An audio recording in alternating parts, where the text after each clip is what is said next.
So you know you want to get a puppy, and you know you're going to have to go through a breeder, but you want to make sure that you're not going through a puppy mill? Well, this is the video for you. Hey, welcome back. If you're new here, my name is Nicole with Podorable Finds, and I am obsessed with helping dogs and their owners live their best lives.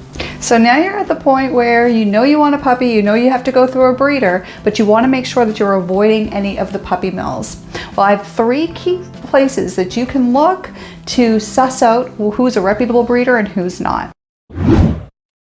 Well, the first place I would suggest, which might seem quite obvious, but it is through word of mouth. So if you have a neighbor, a friend, a family member who has a dog of a breed that you're really interested in, ask them for a referral and for a reference of whatever breeder they used. The second place I would say for a reference would be to go to your veterinarian. You may not have a vet yet, but it's a great way to forge a relationship with a local veterinarian.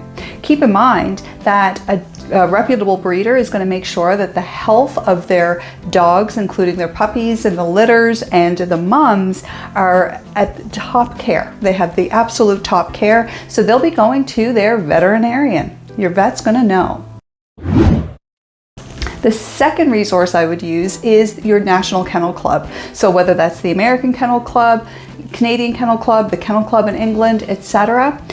On their websites, they will have lists of breeders. Now keep in mind there is no real stringent guidelines or background checks that are done on these breeders, but it gives you a sense of who's where and who's doing what. In addition to that, the Kennel Club will typically have a national dog breed club or regional dog breed clubs listed. That's a fantastic resource because typically the dog breed clubs have much higher standards of ethics and standards of practice that each of their breeders must meet and maintain to stay in the club. It's also a great idea to reach out to the breeders who are members of these regional or national dog breed clubs just to see if there's any sort of a match there in terms of your personalities. Now, the last place that I would recommend, and I kid you not, would be your local humane society or animal shelter. The reason why I say that is because a lot of these shelters are going to have a sense of who maybe to avoid, right? Because they're intaking dogs who have either really bad health issues, maybe some behavioral issues, but they tend to know which breeders out there are actually more like puppy mills. So there you have it. I hope you found that really helpful.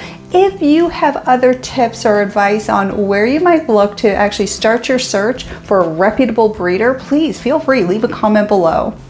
In the meantime, thank you so much for watching and have an awesome day.